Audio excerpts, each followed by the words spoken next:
Hello दोस्तों, आपका हमारे YouTube channel new vacancy updated में आपका स्वागत है। आज आपके लिए लाए हैं मॉडर्न इतिहास से संबंधित और भी कुछ बहुत ही महत्वपूर्ण प्रश्न जो कि आगामी परीक्षा में पूछे जाने वाले। तो चलिए स्टार्ट करते हैं। भारत में यूरोपीय कंपनी का आगमन। भारत में यूरोपीय लोगों का आगमन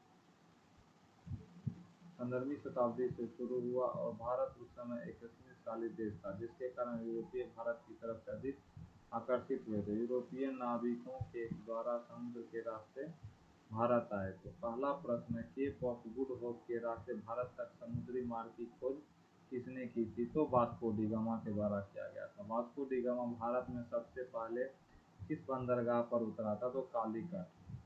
भारत में आने वाला पहला पुर्तगाली वायसराय कौन था? Francisco de Almora. पुर्तगालियों ने अपना पहला फैक्ट्री कहाँ पर खोला? तो कोचीन में। पांचवा प्रश्न है, भारत में डचों का प्रारंभिक उपनिवेश कहाँ हुआ था? तो मछलीपट्टनम में। नेक्स्ट है, भारत में सत्ता की वास्तविक नींव रखने वाला पहला पुर्तगाली कौन था? तो अल्बुकर्क था। नेक्स्ट है, भारत में सबसे पहले छापाखाना किसने स्थापित किया था? तो पुर्तगालियों ने प्रिंटिंग प्रेस की स्थापना की थी। भारत में सबसे पहले आने वाले और सबसे बाद में जाने वाले कौन से थे? तो पुर्तगाली थे। फ्रेंच ईस्ट इंडिया कंपनी का गठन कब हुआ था? 1664 ईस्वी में किया गया था। भारत में आलू व तंबाकू की फसल की शुरुआत किसने की थी? पुर्तगालियों ने की थी। अंग्रेजों द्वारा स्थापित पहला व्यापारिक केंद्र कौन था? तो सूरत था। कहाँ किया गया था? सूरत में। नेक्स्ट है, अंग्रेजों द्वारा कलकत्ता में किस दुर्ग का निर्माण किया गया था? तो फोर्ट विलियम का निर्माण किया गया था। नेक्स्ट है, 1761 ईस्वी में अंग्रेजों ने पौंडीचेरी को किससे छीन लिया था? तो फ्रांसीसियों से छीन लिया था। अब आते हैं सिख धर्म। सिख धर्म की स्थापना जो है, पहले गुरु जाने जाते हैं, गुरु नानक को माना जाता है। सिख धर्म पंजाब के इतिहास से संबंधित है। सिख धर्म की स्थापना किसने की थी? तो गुरु नानक के द्वारा किया गया था। लंगर की शुरुआत किसके द्वारा किया गया था? तो गुरु नानक के द्वारा लंगर का शुरुआत किया गया था। नेक्स्ट है, गुरु नानक की मृत्यु कहाँ पर हुई थी? तो करतारपुर में हुई थी। गुरुमुखी लिपि। गुरुमुखी लिपि का प्रारंभ जो है, आरंभ किसके द्वारा किया गया था? तो गुरु अंगद के द्वारा किया गया था। अकबर ने किसको 500 बीघा जमीन दान में दे दी थी? तो गुरु रामदास को 500 बीघा जमीन जो है दान में दे दिया था। अमृतसर नगर की स्थापना किसके द्वारा किया गया था? तो गुरु रामदास के द्वारा अमृतसर नगर की स्थापना की गई थी। सिख धर्म के पांचवें गुरु का नाम गुरु अर्जुन देव था। किसने अपने आप को सच्चा बादशाह कहा था? तो गुरु गोविंद सिंह ने अपने आप को सच्चा बादशाह कहा था। नेक्स्ट है, गुरु गोविंद सिंह का निवास स्थान कहाँ था? तो आनंदपुर साहिब जो है गुरु गोविंद सिंह का निवास स्थान था। अकाल तख्त की स्थापना किस गुरु के द्वारा किया गया था? तो गुरु हरगोविंद सिंह ने किया था। खालसा पंथ की स्थापना किसके द्वारा किया गया था? तो गुरु गोविंद सिंह के द्वारा किया गया था। गुरु नानक की जीवनी किसने लिखी थी? तो गुरु अंगद ने गुरु नानक की जीवनी लिखी थी। सिंध को अंग्रेजों के सिंध को अंग्रेजों ने कब अधिकृत किया था? तो 1843 ईस्वी में किया था। किसने रोपन में रंजीत सिंह का बड़े सम्मान के साथ स्वागत किया था? तो लॉर्ड विलियम बेंटिक के द्वारा किया गया था। अवध के स्वायत्त सत्ता की स्थापना किसने की थी? सादत खान ने की थी। सिखों के अंतिम गुरु कौन थे? गुरु गोविंद सिंह जो है सिखों के अंतिम गुरु थे। भारत में आंग्ल फ्रेंच शत्रुता के बाद कौन सी लड़ाई निर्णायक सिद्ध हुई थी? तो वानडीवास की लड़ाई, जिसको सप्तवर्षीय युद्ध के नाम से भी जाना जाता है। अब आते हैं भारत में गवर्नर जनरल। भारत में गवर्नर जनरल से संबंधित कुछ महत्वपूर्ण प्रश्न। पहला है, रॉबर्ट क्लाइव।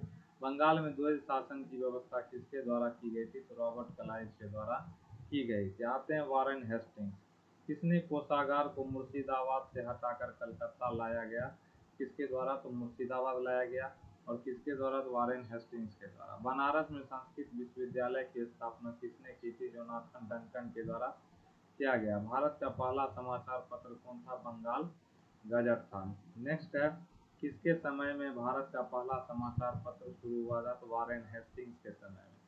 किस गवर्नर जनरल के ऊपर सबसे पहले महाभियोग लगाया गया था? तो वारेन हेस्टिंग्स से। रेगुलेटिंग एक्ट भारत में कब लागू हुआ? 1773 में लागू हुआ। बंगाल का पहला गवर्नर जनरल कौन था? वारेन हेस्टिंग्स था। अब आते हैं लॉर्ड कॉर्नवालिस, उनसे संबंधित प्रश्न। कॉर्नवालिस फोर्ट प्रेसिडेंसी के गवर्नर जनरल थे। भारत में नागरिक सेवा का जनक माना जाता है तो कॉर्नवालिस को माना जाता है। बंगाल में स्थायी बंदोबस्त प्रणाली की स्थापना किसने की थी? तो लॉर्ड कॉर्नवालिस ने की थी। अब आते हैं लॉर्ड वेलेजली। सहायक संधि की शुरुआत किसने की थी? लॉर्ड वेलेजली ने की। कलकत्ता में फोर्ट विलियम की स्थापना किसने की थी? लॉर्ड वेलेजली के द्वारा किया गया था। बंगाल किसने स्वयं को बंगाल का शेर कहा था? तो लॉर्ड वेलेजली।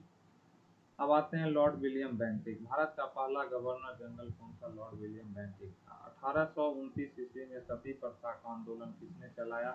राजा राम मोहन राय के द्वारा चलाया गया था। किसकी सहायता से राजा राम मोहन राय ने सती प्रथा का अंत करवाया? Lord William Bentinck. किसके समय में मैकाले की अनुशंसा पर अंग्रेजी की शिक्षा को माध्यम बनाया गया? Lord William Bentinck. 1835 में राजा राम मोहन राय द्वारा चलाया गया सुधार आंदोलन था ब्रह्म समाज का। अब आते हैं चार्ल्स मेडकॉफ। भारतीय प्रेस का मुक्तिदाता किसे कहा जाता है? चार्ल्स मेडकॉफ को कहा जाता है। अब आते हैं लॉर्ड डलहौजी। व्यक्तिगत सिद्धांत को किसने शुरू किया? डॉक्ट्रिन ऑफ लेफ्ट को किसने शुरू किया था? लॉर्ड डलहौजी के द्वारा किया गया था। इनाम कमीशन की शुरुआत स्थापना किसने की थी? डलहौजी के द्वारा। किसने राज्य हड़प नीति को क्रियान्वित किया? लॉर्ड डलहौजी। सर्वप्रथम डाक टिकट की शुरुआत किसने की थी? लॉर्ड डलहौजी। किसने शिमला को ग्रीष्मकालीन राजधानी बनाया? लॉर्ड डलहौजी। किसके समय सबसे पहले रेल की शुरुआत हुई? डलहौजी। मुंबई से ठाणे के बीच। डलहौजी ने किसे सुशासन का आरोप लगाकर हड़प लिया था? तो अवध को। डॉक्ट्रिन ऑफ लेफ्ट किससे संबंधित है? राज्य हड़प नीति से संबंधित है। अब आते हैं लॉर्ड कैनिंग से संबंधित। भारत का अंतिम गवर्नर जनरल व प्रथम वायसराय कौन सा? लॉर्ड कैनिंग था। व्यक्तिगत सिद्धांत को किसने समाप्त किया? लॉर्ड कैनिंग के द्वारा। सबसे बड़ी घटना 1857 की क्रांति किसके शासनकाल में घटी थी? लॉर्ड कैनिंग के शासनकाल में। विधवा पुनर्विवाह किसके शासनकाल में शुरू हुआ था? लॉर्ड कैनिंग के शासनकाल में। लॉर्ड मेव की बात करते हैं। 1872 ईस्वी में कृषि विभाग की स्थापना किसने की थी? लॉर्ड मेव ने। किसकी हत्या अंडमान निकोबार के सेलुलर जेल में एक अफगान नागरिक द्वारा हुई? लॉर्ड मेव के द्वारा। भारत में प्रथम जनगणना कब हुई? 1872 ईस्वी में। भारत में प्रथम जनगणना किसके शासनकाल में हुआ था? लॉर्ड मेव के शासनकाल में। अब आते हैं लॉर्ड नॉर्थब्रुक। किसके समय में भारत में भयंकर अकाल पड़ा था? लॉर्ड नॉर्थब्रुक के शासनकाल में पड़ा था। पंजाब का प्रसिद्ध कूका आंदोलन किसके समय में हुआ था? लॉर्ड नॉर्थब्रुक के समय में। अब आते हैं लॉर्ड रिपन। भारत में स्थानीय स्वशासन का जनक किसे माना जाता है? लॉर्ड रिपन को माना जाता है। किसके शासनकाल में उद्योगशाला अधिनियम पारित किया गया था? Lord Ripon. किसने रिपन को भारत का उद्धारक कहा था? लॉर्ड रिपन को। वर्नाक्यूलर प्रेस एक्ट को किसने समाप्त किया? 1882 में लॉर्ड रिपन ने इसको समाप्त कर दिया। अब आते हैं लॉर्ड डफरिन। भारतीय राष्ट्रीय कांग्रेस की स्थापना किसके शासनकाल में? लॉर्ड डफरिन के शासनकाल में। भारतीय राष्ट्रीय कांग्रेस की स्थापना कब हुई? 1885 में। भारतीय राष्ट्रीय कांग्रेस के संस्थापक कौन थे? ए.ओ. ह्यूम थे। अब आते हैं लॉर्ड कर्जन के समय में। बंगाल में बंटवारे का संबंध किस वायसराय से? लॉर्ड कर्जन से। भारतीय पुरातत्व विभाग की स्थापना किसने की थी? लॉर्ड कर्जन ने। स्वदेशी आंदोलन किसके समय में हुआ था? लॉर्ड कर्जन के समय में। बंगाल विभाजन की घोषणा कब की गई? 1905 में। कलकत्ता में विक्टोरिया मेमोरियल का निर्माण समय है? लॉर्ड कर्जन के शासनकाल। अब आते हैं लॉर्ड मिंटो। सूरत में कांग्रेस का विभाजन किसके समय व कब हुआ था? Lord Minto. 1907 में। मुस्लिम लीग की स्थापना कब हुई थी? 1906 में। मुसलमानों के लिए अलग से निर्वाचन आयोग व्यवस्था किसके द्वारा दी गई? लॉर्ड मार्ले मिंटो सुधार अधिनियम 1909 में। पंजाब केसरी के नाम से किसे जाना जाता है? लाला लाजपत राय। Lord Hardinge. दिल्ली में भव्य दरबार का आयोजन कब व किसके समय में हुआ? 12 दिसंबर 1911 लॉर्ड हार्डिंग के समय में। भारत में बंगाल विभाजन की घोषणा कब की गई? 1911 में। भारत में कलकत्ता से राजधानी दिल्ली कब हस्तांतरित हुई? 1912 में। प्रथम विश्व युद्ध किसके समय में हुआ? लॉर्ड हार्डिंग के समय में 12 दिसंबर 1914। अब आते हैं लॉर्ड चेम्सफोर्ड। इनके शासनकाल में बहुत से ऐसे काम हुए जिसमें सुधार हुए। रॉलेट एक्ट किसके समय में पारित हुआ? चेम्सफोर्ड 1919 के शासनकाल में। सेलुलर आयोग की स्थापना कब हुई? 1917 में हुई। जलियांवाला बाग हत्याकांड अमृतसर में कब हुआ? 13 अप्रैल 1913 में। जलियांवाला बाग कांड में लोग चीज किसके विरोध में एकत्र हुए थे? रोलेक्ट एक्ट के विरोध में। खिलाफत आंदोलन किसके शासनकाल में हुआ? लॉर्ड चेम्सफोर्ड के शासनकाल में। गदर पार्टी की स्थापना कहाँ पर हुई थी? कनाडा एवं यूएसए में। गदर पार्टी की स्थापना किसने की थी? लाला हरदयाल। महात्मा गांधी ने पहला सत्याग्रह कब कहाँ प्रारंभ किया था? चंपारण में। गांधी जी ने असहयोग आंदोलन कब चलाया था? 1920 ईस्वी में चलाया था। द्वैध शासन किसके शासनकाल में लागू हुआ? लॉर्ड चेम्सफोर्ड के शासनकाल में 1919 में। नरमपंथी और चरमपंथी दल किस वर्ष संयुक्त हुए? 1916। अब आते हैं लॉर्ड इरविन। सविनय अवज्ञा आंदोलन की शुरुआत कब हुई? 5 मई 1930 को। पूर्ण स्वराज का निर्धारण कब हुआ? 1929 में। सविनय अवज्ञा आंदोलन के समय भारत का गवर्नर जनरल कौन था? Lord Irwin. स्वतंत्रता दिवस मनाने की घोषणा कब की गई थी? 26 जनवरी 1930। इसके काल में लंदन में प्रथम गोलमेज सम्मेलन का आयोजन किया गया? Lord Irwin. गांधी जी की दांडी यात्रा कहाँ से आरंभ हुई? अहमदाबाद साबरमती आश्रम। गांधी इरविन समझौता कब किया गया? 4 मार्च 1931। सविनय अवज्ञा आंदोलन कब स्थगित किया गया? 1930। अब आते हैं लॉर्ड लिनलिथ। अगस्त प्रस्ताव कब लाया गया? 1940 में। क्रिप्स मिशन भारत में कब लाया गया? 1942 लिनलिथो के समय में। भारत छोड़ो आंदोलन कब हुआ? 9 अगस्त 1942 में। लाहौर में पहली बार पाकिस्तान की मांग कब की गई? 1940। माउंटबेटन। स्वतंत्र भारत का पहला गवर्नर जनरल कौन बना? Lord Mountbatten. भारत कब स्वतंत्र हुआ? 15 अगस्त 1947।